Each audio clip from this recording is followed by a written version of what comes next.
But see, you're watching Ceddyjdusk.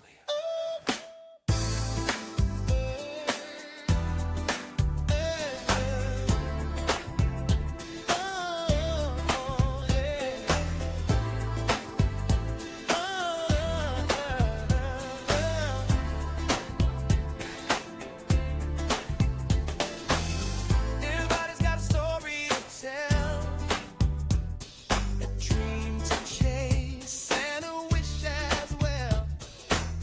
Different phases, different points of view, but we're all here trying to make it through. Some are artists, some are stars, some are building brands and raising the bar. When the spotlight shines, everybody can see the power of possibility. It's all about inspiration, a little motivation, good conversation. You're in the right place tonight. Yeah. It's Ceddyjdusk Live, where the good vibes grow. Real people, real stories, everybody gets to show. Ceddyjdusk Live, come and spend some time. Laugh a little, learn a little, leave your worries behind. Every week bringing somebody new, sharing their journey and what they've been through. Models and influencers, experts and friends. The conversation never really ends. From the highs and lows to the lessons learned.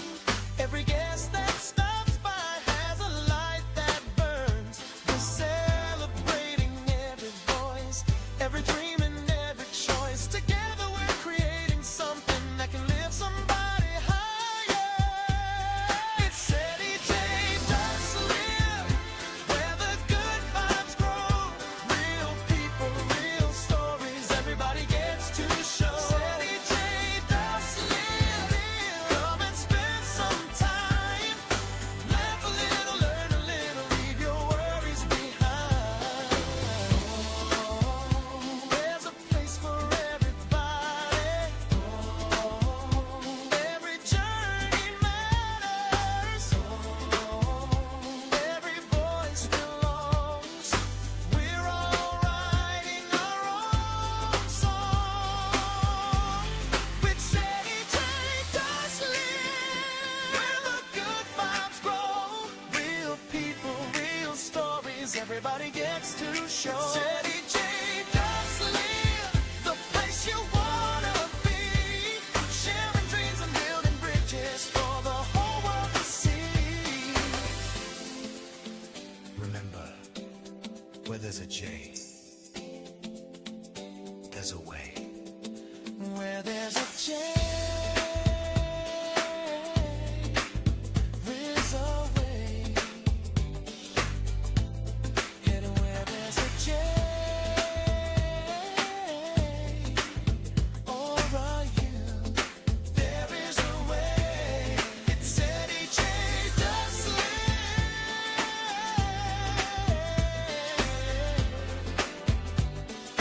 Oh, it's Ceddyjdusk Live.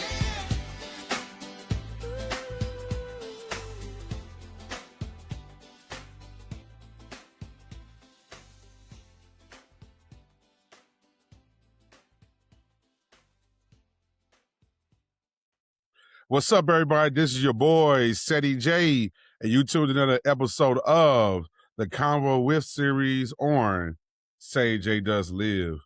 I got very, very, very, very, very special guest in the building. This man, I've been watching him, man. Like, he inspires me. No, pun intended, no pun intended. He inspires me to do what I do, which is I love doing photography, and watching him again, it inspires me. Welcome to the show, my boy, Jay Price. Thank you. Good to be here, bro. Man, bro, I'm excited to have you on the show. I remember before content day, I reached out to you in your inbox and I was like, Mhm. bro, I just want to let you know that I really love the things you do and keep doing this, giving you words of encouragement. And Yeah, I saw that. I Yeah. mean, and what you said back to me, I mean, I was like, dang, man, it's crazy when somebody you admire has been paying attention to you too, and they Hmm. give you the same words of encouragement. That, I mean, that's like gold to me. Oh yeah. Yeah. It's what I got, when I started and I was reaching out to people trying to get some insight and stuff like that. So when people reach out to me, I typically try to respond and try to respond quickly in this day and age. So everybody's encouraged and I'm encouraged. I'm encouraged by that too. I mean, it makes me know that what I'm what I'm doing is relevant and not just hitting on deaf ears or deaf eyes. Yeah, I mean, you definitely, in my, and I know it's a big word, and the word comes with a lot of responsibility, but for me, in Mhm. my opinion, I feel like you're a legend in this, especially in this area, like this area, man, you're a legend, and I want to get to what got you to being a legend. What even made you get into photography in the first place? Well, I've always had a camera. My father had a camera. We would go to these events, family events, and he would take pictures of the event, and at some point he would give me the camera to take pictures. I had an uncle that used to walk around. I don't know if you remember this, but he had one of those video cameras kind of sit on your shoulder. And as he started getting old, he said, "Well, hey, I was young, gave that to me, carry around and do video." And so as I was coming up, I've always, walk around, took pictures and stuff like that. And we're talking film. And so when I started, um, it was actually a friend of mine. And so it's kind of a long story, but I'm trying to make it short. It was a friend of mine that I grew up with. She came over to my mother's house for Thanksgiving, and she said she was taking a photography class at Dallas. It was called Dallas County Community College at the time, but it's Dallas College now. She was taking a weekend in photography class, and it was $37. And I was like, "What? $37?" So I need to jump on that. And so $37. it Ooh, was I think of $37 for that. the I think of that today time money. $37, man. Now this was 2000. I want to say it was 2004, somewhere in there. And so I jumped on it. I went and registered. Matter of fact, it was more the supplies, the paper, the film, because this was a film class, black and white film class. You took the pictures, you developed them, printed them. It was the whole process. And so the supplies, the paper, the filter you had to use, the what else was it? The film, all of that stuff was more than the class. Of course, you have to have a camera. And so I did that, and I learned a lot. I mean, the basics of photography is very important. That's where I got the basics from. Exposure is big. Lighting is big, and so the definition of photography is to capture light, and so you have to learn light. And then I think I took that class, took beginners and the intermediate 2 semesters. And then I took some advanced classes, and basically it was just, personal, personal projects. And so you register for the class and you could just kind of do what you wanted to do, but it gave you access to the lab, to the studio, to the developing lab. And I did that for probably a couple more years. So that's how. And then after that, I had a good friend of mine. I met this guy at Competitive Camera. Went to Competitive Camera to buy something. Met this guy that was there. I was listening to him inside the store, and he was talking like he knew what he was talking about. And so I waited for him outside the store and introduced myself and asked him, hey, can I shadow you sometime?" He said, "Yeah." And so he invited me to do some events with him. He had a studio at his place, and I got a chance to use his studio. He shot a lot of models. I would go there on Saturdays. He would have models stacked up, just waiting to. He would shoot one, she would go change, another one would come up, and he would shoot her, and he shot them on just Basically, black and white. basically a content day is almost. Yeah, it was just that, and in between, he would let me get some shots in. So that's how it kind of all started.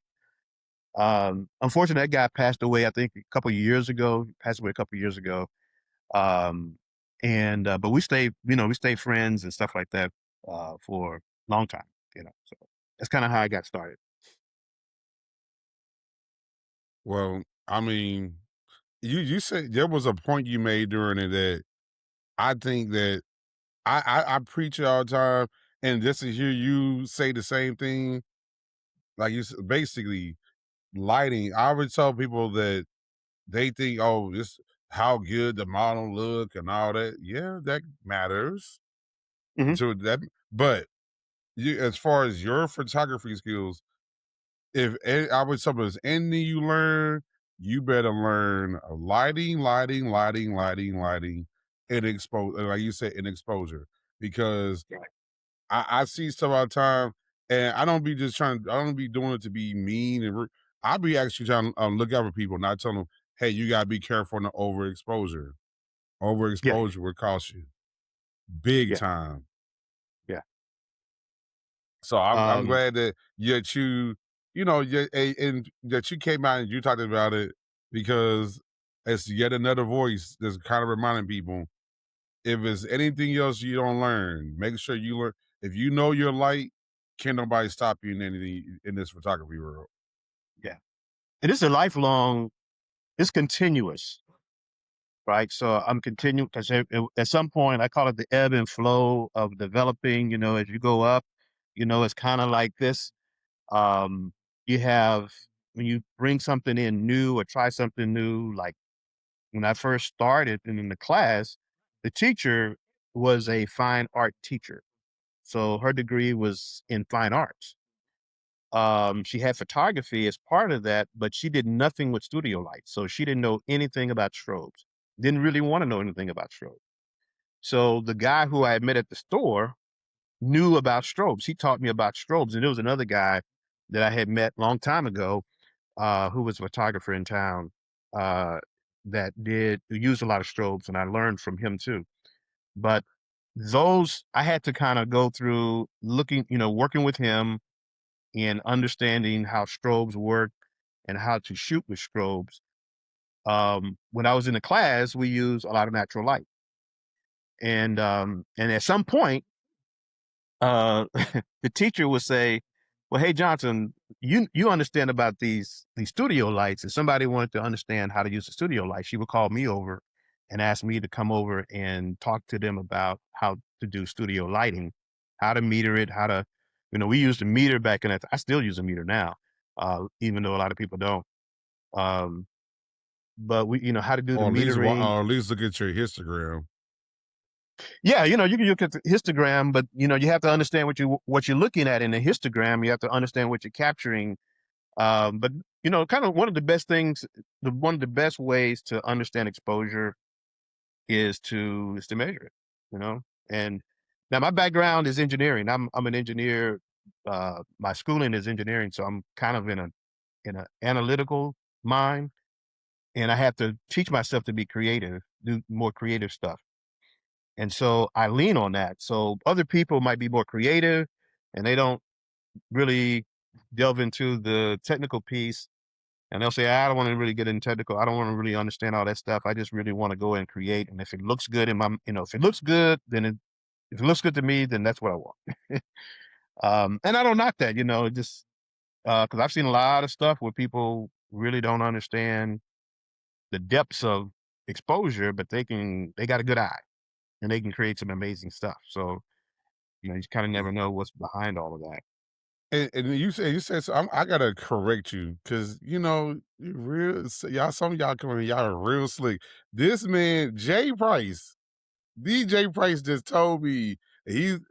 I got to send the analytical part, but I will not discredit your creativity because let me tell you something. Because I was getting ready to get to some what like some of your top moments are in this, but Mhm. I like me personally. Every time you do the water shoots, I start. Hey, the world stops and I got to look at the picture. I'm like, that's I mean, if that ain't creative, I don't know what to say. It you've nailed that to a T, where it's like even with how you play with the water, you're starting to do different things with it, and so yeah. Mm. The I don't know. You're quite creative, sir. Well, in one of those things, I mentioned earlier that creative projects, and it was another guy. What was his name? He's a um, YouTube guy. I can't think of his name now. I'll think of it here in a minute.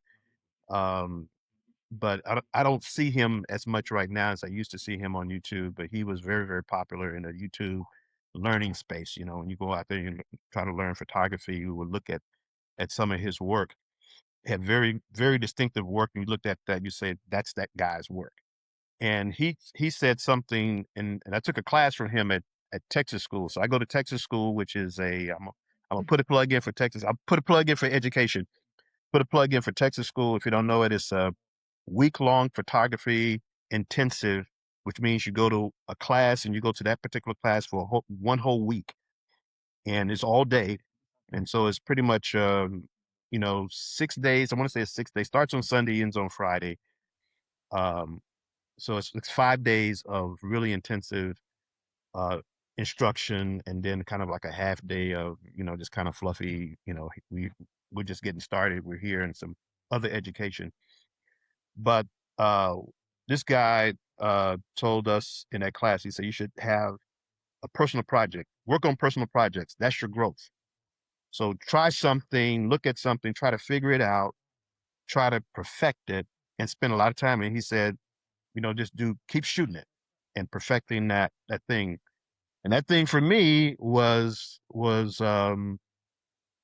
water. It was a curiosity thing. I was sitting in the studio. Somebody was supposed to show up. Model didn't show, and I forgot what we were shooting. But I had a GoPro, and then I had some water, and I said, I'm gonna see what happens if can I freeze this water?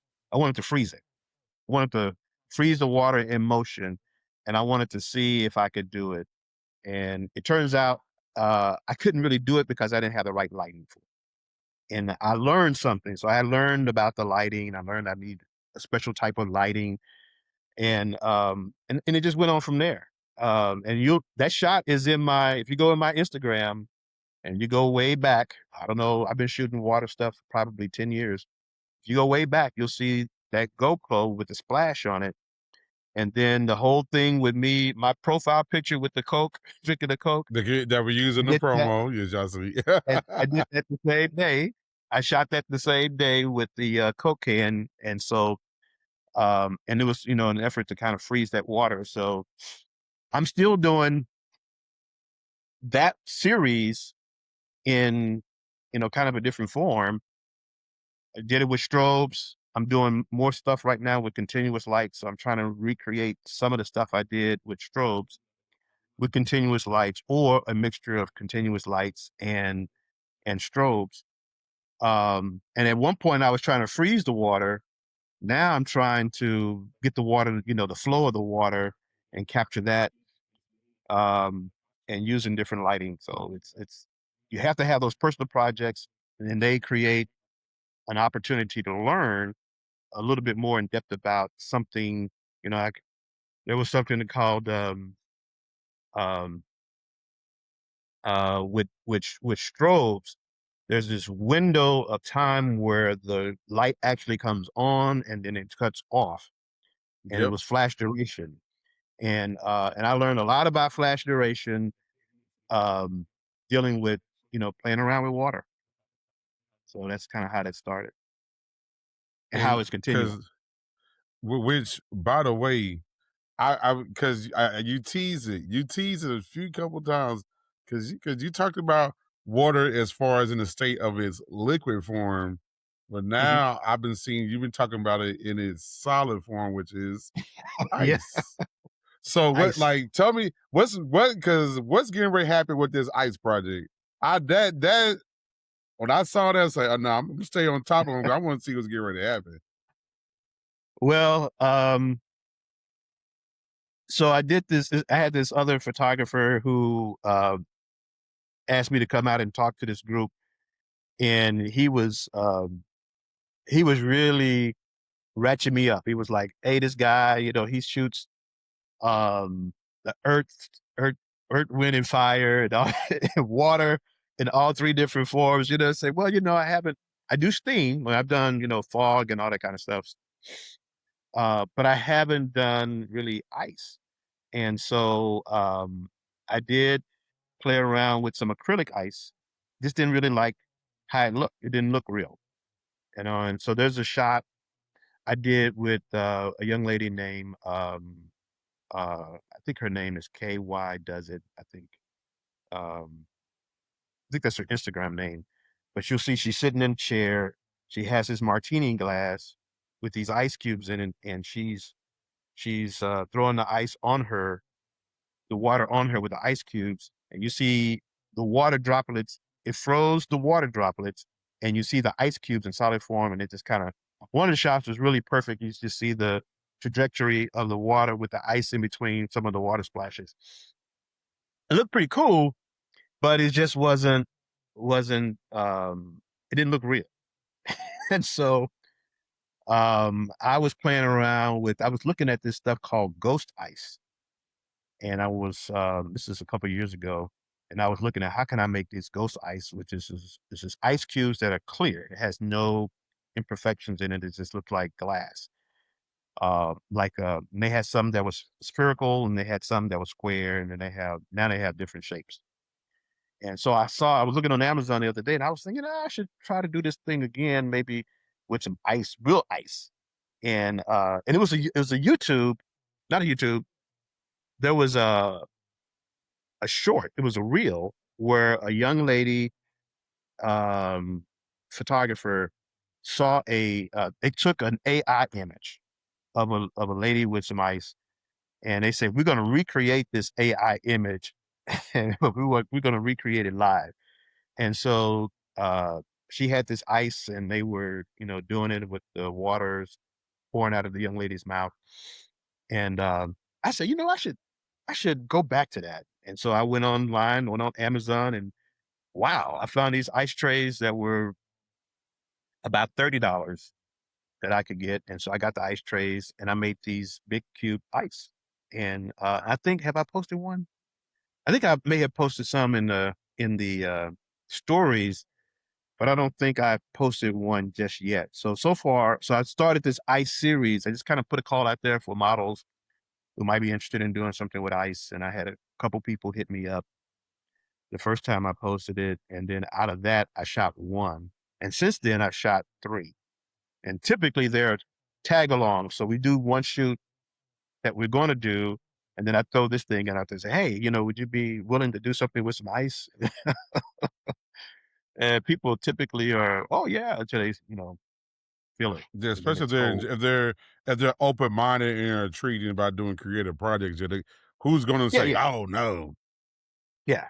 And I show them the inspiration. I have a couple of inspiration shots, images that are kind of like, and so there's one I'm working on now. It's probably going to drop sometime. I'm sure the model's going to drop it. I'm going to probably give it to her in the next couple of days. I'm sure she's going to drop it probably soon after she gets it. And then, so the thing is how to do things that are creative. The challenge becomes how can I do this and make it look different every single time? And so I don't have a model saying I've seen you've already done that. I want them to take a look at it and say, oh, okay, I see the concept that you're going for and how different it is from everything else you're doing, in this series. And they'll be, more willing to do it. So it's that one is a little tough because you're trying to figure out, how many ways can I shoot ice? Somebody holding ice, biting ice, licking ice, sucking ice, have ice dripping on them, all kind of thing. How creative can you get with that? Or you can always do a pun You can have somebody who works for ICE use ICE. There you go. There you hey. Yeah. So there you Thank go. you. Thank you. But yeah, You know, it's kind of like so the water stuff. When I did the water stuff, it was splashing, pouring. You know, it started out in a little kiddie pool. I have a whole setup that I do now. It takes me, now when I do water shoots, I usually, it takes me about an hour to set the thing up. And then I usually keep it up for an hour. I mean, for a couple days, 2 or 3 days. because you worked hard, And it took forever to get it right. Yeah, so definitely. yeah, it takes a while. It takes a while to perfect something um, and to get it to where what's kind of going to happen. And and so one of the things I started out with was splashing water. It was in a little bottle. Young lady came over. She said, "I want a big splash." I was like, I can't do that. I have this little kiddie pool and the water be everywhere. The guy, I can't get the floor, the floor wet and all that kind of stuff. So I figured, how can I, create something that I can do a bigger splash in? And that's when, my engineering mind came up and figured out, some kind of contraption that I can put. I needed something that I could put down, but I could take up. And I could put it down and take it up because I shoot in a shared studio. So it's 5 other photographers that shoot out of this same studio. And so, um, I can set up something today and then somebody's coming in tomorrow and I have to have all my stuff out. So Out the way. whatever I put Exactly. down, I have to be able to put it down fairly easy, get it up fairly easy and, as quick as possible. So, Okay, that was the challenge. so one big question as far as because I mean this is a question I constantly ask myself every day. Like as far as with the photography industry, like what's something you want to see improve more? Because I like that's a question that constantly is going in my brain every day, and I'm always okay. How can I improve myself first off, and then Mhm. what could I see from the industry as a whole improving? Well, we don't have a whole lot of, now I'm going to say this kind of gingerly. We don't have a whole lot of control over where the industry goes. We just have to be able to respond and stay relevant wherever it goes. And so there is, you have this whole push around video, photo, imaging, video, and social media has a huge impact on photography. We went from this to this, right? And that's all because of social media. Um, Now I like prints. Um, and so I print some stuff and I try to put some things in print and then I try to introduce print to some people that I work with, models. Clients understand prints. Some clients understand prints, especially, you have somebody who grew up with having a family photo and they want a print of that family photo. They don't want somebody come over, everybody gets dressed and dolled up and everything to come over and do a family picture. They don't want it in a virtual form. They want a print. That's right above my head is a family picture, and that's not digital. Yeah. Exact Right. point. So you have to, so you have that. Now that part it's fading. It's not as popular. Sometimes you have to introduce that to, so, but they're still around. People, I do a graduation. I shoot a graduation for a charter school. This was my, I think, 18th year, 19th year, doing it. And, um, well, for a long time, I only provided prints to the people. So they got the graduation in prints. And uh, maybe 2 years ago, 3 years ago, I did introduce where they could buy the digital of that, but they had to buy the print first. So you had to get a print, and then you can get a digital image on top of that print. And the digital image was way expensive because once you get the digital image, you can print as many pictures as you want to. Um, So you have the whole social media thing. You have the big thing right now is AI. What is AI going to do with photography, with the creativity of photography, with the production of photography. How is it going to affect me? You have models right there. If you're model centric, you shoot models. Models have figured out how to do their own pictures. you know, they could go and get an iPhone or Galaxy, whatever, Samsung, whatever, take a picture, run it through a couple of AI things, and they can come up with something very spectacular that they can post. Um, if they want to do that. So you have to figure out how to stay relevant in all of that. And you have to be original in what you are producing and you have to if you're in a service industry and you want to stay relevant, you have to provide a service that somebody wants. So you have to figure out how to keep providing something that somebody wants with everything that's going around and and still stay relevant. And the key thing is produce quality. You always have to produce quality. You have to provide an experience for the people. The people coming to you have to enjoy the experience they had working with you, and they want to come back and they want to continue that. And then you have to uh, keep providing that in a scale that somebody that encourages other people to see what you are providing. Um, so I think that's the only way.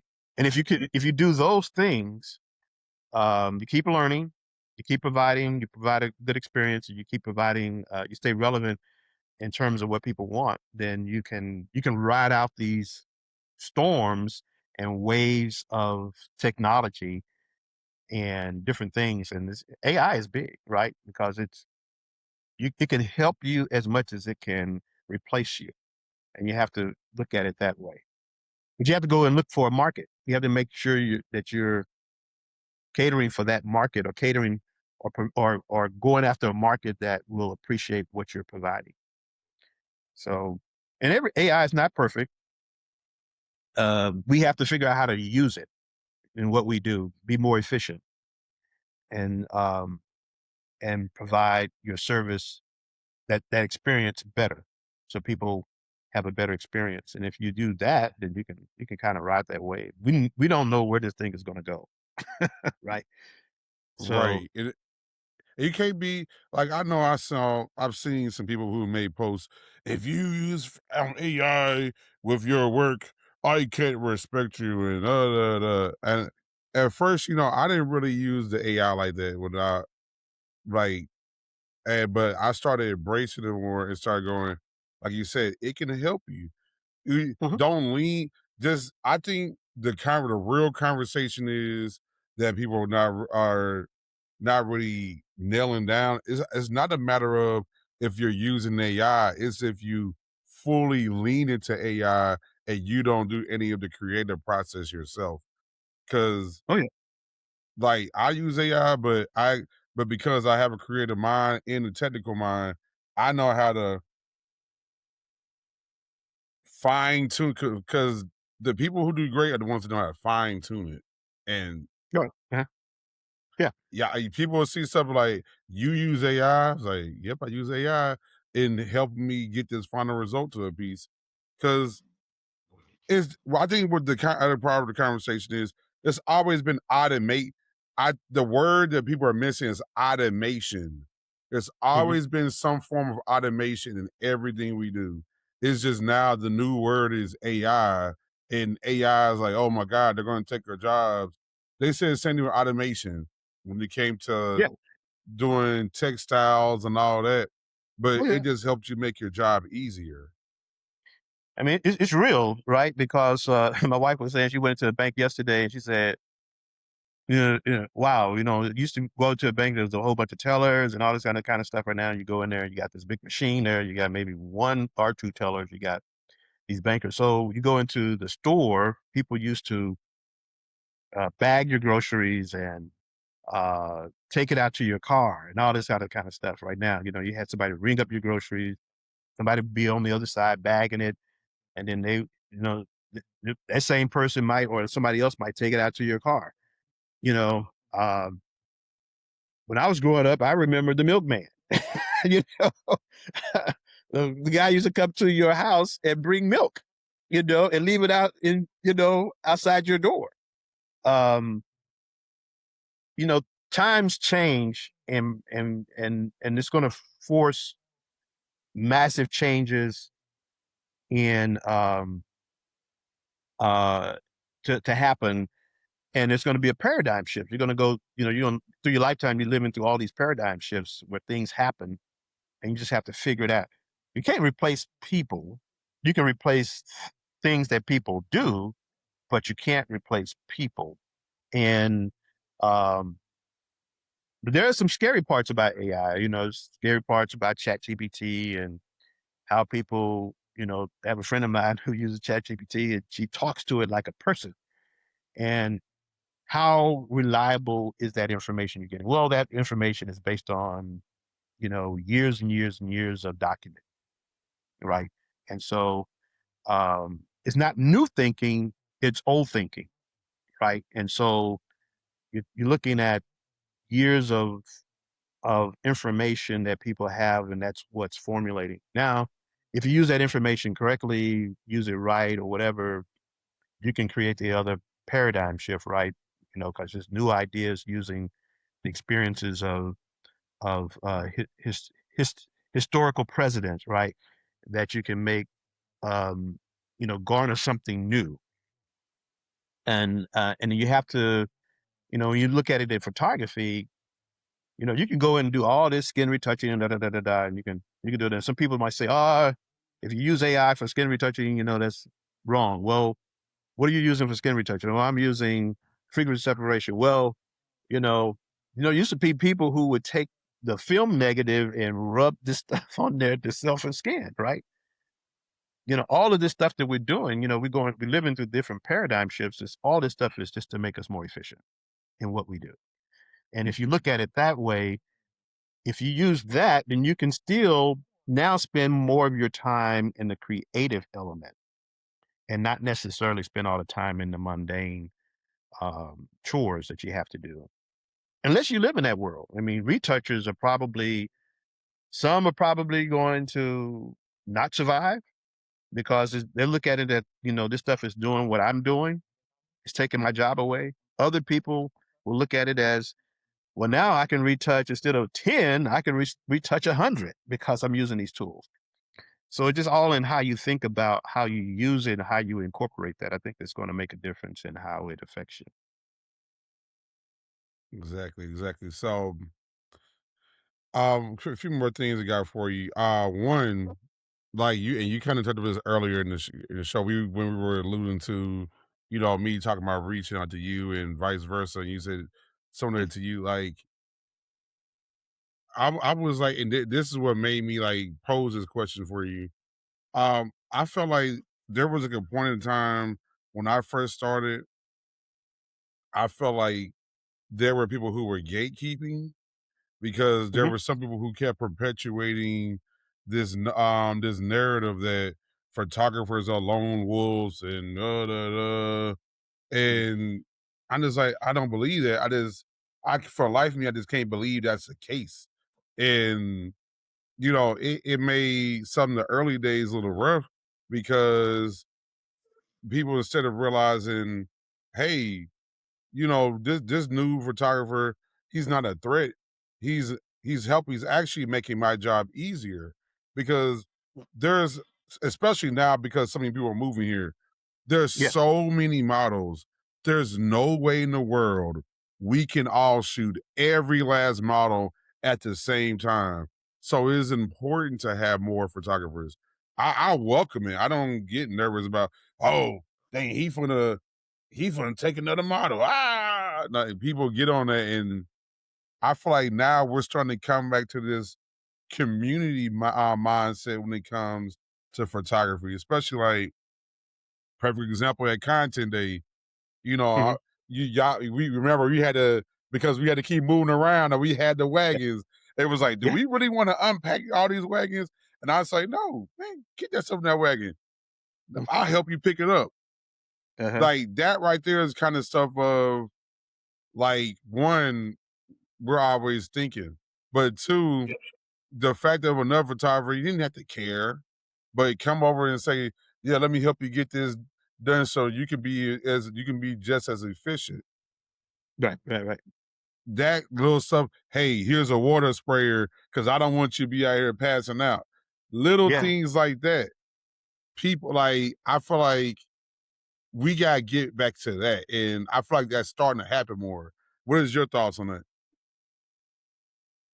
Well, when you do, there's I'm gonna take it a different way. I'm gonna take it from the stem where you started in terms of gatekeeping and knowledge. You know, a lot of times we reach out to other photographers because we see something and say, "Wow, how did you do that?" You know, just that one question. I mean, there's one question we ask: "How did you do that? What did you shoot that with? How did you like that?" Um, and there's still a lot of people who will take stuff to the grave with them. They don't want to share anything.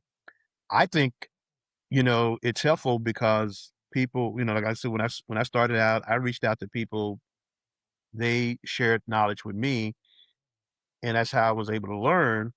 And it's important for me, you know, if somebody asks me a question, I'll answer them honestly, and I'll tell them, you know, I might give them more information than they really care. You know, how did you shoot this? I might give them a ton more information than what they really want. Um, because you can really have two people. You can have one thing in front of you. You can have the same lighting. You can have two people with cameras and they can shoot it. And the results that they come up is going to be different, you know, because of the person, your eye, you know, how you analyze what you're looking at and how you might want to, how you perceive it, how you shoot it. And so I think it's important for us to share what we know with others. Um, and then the benefit of that is if you share what you know, if you teach somebody something, you understand it a lot better. You know, there was this old adage that said, if you want to learn something, teach it. And if you teach it, then you start figuring out as you're teaching or as you're expressing what this thing is that your idea is, whatever, then you understand how much you know or how little you know. And then you go back and you try to figure in, you know, those holes. So it's an opportunity for you to learn. And yeah, you know, just going, when you go out to some of this stuff, you know, hold a light for somebody, hold a reflector. I've been at meetups where, you know, I get my shot and I help somebody else get their shot. You know, me to hold a reflector, you need me to move a light, you know, for you. A lot of times we're all lone wolves and you know, we got you know, thousands of dollars of equipment, it's sensitive equipment. You don't want it to fall. You don't want it to, sometimes you have to hold a light. Sometimes you have to hold a reflector.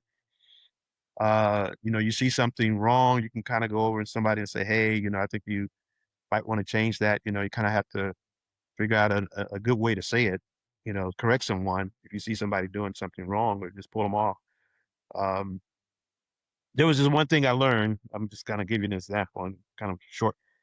There was a guy, it was, I was doing this thing with water and I had this girl, we went outside and she threw this water up in the air and I was catching it as it came down. And I went back and looked at the images and I saw all the water. It was really nice streaking. I used a strobe and I looked at the water and I said, something about this water is really messing my mind up. And I couldn't figure it out. And I kept looking at it. I went back, did something else, came back to it. And when there was a light behind her, this was a shot at night, the light behind her on the building. She throws the water up. I hit it with a strobe. So just the the water coming down creates a streak from the light, the constant light that's happening. You get this streak. When the strobe hits it, it turns into a dot. So it freezes it. So now you have this little water droplet that you got. So you have this droplet with a streak of light. Well, if you have your camera shutter on front curtain sync, which most cameras default to, it's going to flash at the beginning of that exposure and not at the end. If you have it on rear curtain sync, it's going to pop at the end of the exposure, right? And then, so what was happening is that it popped at the beginning of at the front part of the exposure. So the bulb was at the top. So what you had was this bulb with the streak going up, and the water was actually coming down. And that's why it was messing with my mind. My mind was saying something's wrong with this. I couldn't figure it out. Took a little while to figure it out. And then I said, okay, now when I shoot this, when I do this kind of stuff, I need to put my camera on rear curtain sync. Fast forward, earlier this year, there was this other photographer that was shooting some stuff. He did something similar. I looked at it, and this guy shoots hockey. He shoots basketball. He shoots some pro stuff. So he's a well-established photographer. He knows what he's doing. Shoots some really nice models and everything. And we just support each other. Send him say, hey, I like that shot. We shoot some of the same people, which is how I found them. And I just sent a message. I was trying to figure out, how can I tell this guy that you shot this wrong in a way that he can appreciate it and not take it as an insult. And I said, let's do it out there. I said, hey, just want to let you know that if you change this in your camera, your water will look like it's going in a different direction. And then he sent me something back saying, he said, now that you mentioned that, I cannot unsee this. So every time he looks at his shot, he sees that. So he thanked me for letting him know that.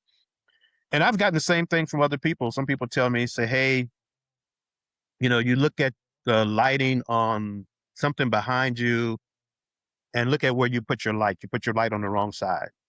You should change the direction of your light so that it matches. So the eye is the brain is really, really powerful. What we see, our minds sometimes tell us that is wrong, and something's wrong with that. We just feel uncomfortable about something. And so our minds are very, very powerful, and they see something sometimes that it takes us a while to figure it out.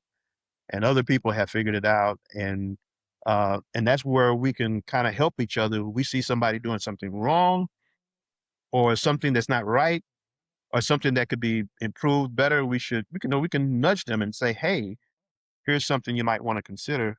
And then 9 times out of 10, people are going to accept that. So that's my thoughts. Simple as it. Well, I want last thing you want let people know as far as, okay, so here in the show, we don't say follow. I mean that's cool, but we say stalk. Why do we say stalk? Because stalkers, they follow your every move. So when it comes to social media, we say that because when we post something or whatever, or we talk about what we got coming up, we want people who not just going to follow our stuff. We want them to engage.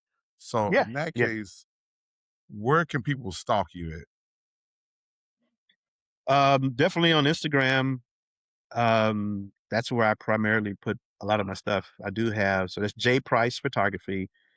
It does say Joe Pool, and a lot of people know me as Joe. It's a long story how I got that name. It's the name of if you're in the Dallas area, it's the name of a lake here in Dallas, and I used to go to that lake, and it's just how Yeah, because that I name. kept going Joe Pool, and I was like, Joe Pool Lake? I used to go to Joe Pool Lake a lot of times after work a long time ago. And so when Facebook came out, no, we didn't know where this thing was going to go. And so I didn't want to put my name out there. And so I put Joe Pool. I used to go to Joe Pool. I used Joe Pool as my name on Facebook. Facebook, back during that time, you really couldn't change it. You had to create a whole new Facebook if you wanted a different name. And so that name just stuck. And then, when I started Instagram, it came off of my Facebook account, and the name just kind of came over. So I just kept it. And so so it says Joe Pool on there, but you see J Price, which is, off of my name, but I see you changed it over to J Price. So J Price Photo on Instagram. I think it's J Price Photo and Price Photo on Facebook. Price Photo on Twitter. I don't really do YouTube. I've been flirting around with it, but I do have, I don't know, something Price Photography, J Price Photography, or something like that on uh on YouTube. But I don't really have any videos out there. Um, and I do event photography. We print on site. I do print on site photography, print on site service. Um, and so I have uh, uh, another Facebook or Instagram. We print on site, which I have a little bit of my event photography stuff out there, and website. We print on site. I think that's about it. I do have a bodyscape. Um, it's called the Bodyscaper on Instagram, um, where I have bodyscapes. Is fine art nude that's on there, and I try to keep that separate from my J Price photo, so you typically won't see any cross reference between the two. But that's where you find me. Well, shoot, man. We thank you for coming through, man. Thanks for having me. Thank you. Dropping, we Hopefully love when you come I didn't run drop over. some gems. Oh yeah, we always I'm gonna tell y'all right now, y'all. What's my magic rule? Y'all know I'll be trying to keep it 30 or something, but y'all know if I go a little bit over 30, y'all know is because I know the gems are too good, and I know y'all gonna be like, man, why you didn't let them finish that point? So I got y'all. I got y'all. That's how I do. So no, bro. Again, we thank you for coming through, man. Giving your flowers because you definitely do a lot.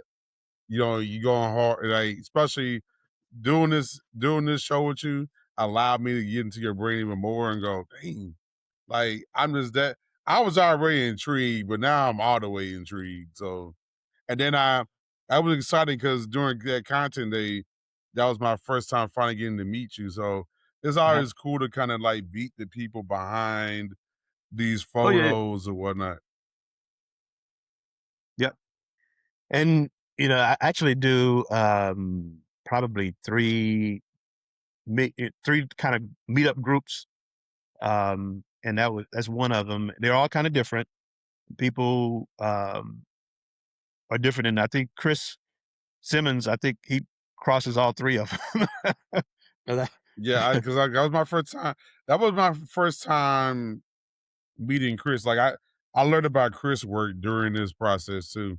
So yeah, I got a chance to meet a lot of y'all and see y'all stuff, and definitely, man, it's just dope the fellowship with, especially of ones of color.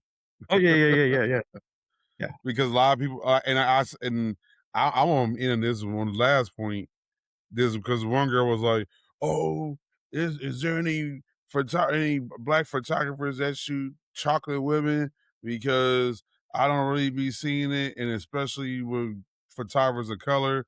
And I'm like, I started dropping names. I said, you're not. And this is a girl who's local. Yeah, Portia. That was Portia. I know what you're talking about. Oh, you know the post. That's crazy. He knows the post I'm talking about. And I laughed because it's crazy. I was like, I think I said it in the post. I was like, I actually reached out to you to work with you, and you kind of gave me the runaround. So yeah, Yeah. it's crazy bringing that up. Y'all know. I don't hold my tongue on this show, especially with this documentary. Yeah, if I'm not supposed to say her name, you can bleep that part out. Nope. Because it's on a public forum, and she's a really nice model, and I actually shot with her because she's dark skinned. I love shooting dark skinned women. I think two types of women very, very hard. Thin types hard to shoot. Very, very, very dark skinned and very, very, very white skinned. And yes, and so those are very, very hard to shoot. And I like shooting her because she's You know, she's chocolate. I have a lot of chocolate. You know, there was a couple that were chocolate. We actually had a lot of chocolate on the content day. A lot Um, of chocolate, man. We was making and and they so, was and so I had a couple of them. As a matter of fact, it was two of them that I've shot separately. And I asked this, you know, and I saw one of them. I said, you know, I really want to shoot you two together. And after content day, I got a chance to shoot both of them together. So because I especially love because of shooting. white balance. That's the key Yeah, thing. yeah. Skin tones and white balance and color of light, all that kind of stuff. You Because can we you can actually, I just had in the show I had last week. I had Chelsea, which we both yeah. know, Monet. Yep. She's chocolate And too. Yeah. we talked about you in that in said interview. We did. So Oh, okay. yes, Well, yeah, I saw you mentioned that she had mentioned me, and yeah, and she's a that's what kind of eluded me. I said, "Oh, this would be a great follow up to have yeah, him come on after I just had that conversation." So yes, yeah. Chelsea's but known her for a few years. She's really really she's a pretty girl. Um and she's really I like how she engages, and some of the shots I have of yes, her are just just really bone chilling shots that we did. One of the wet shoots we did was just really bone chilling. You know how and she she posed.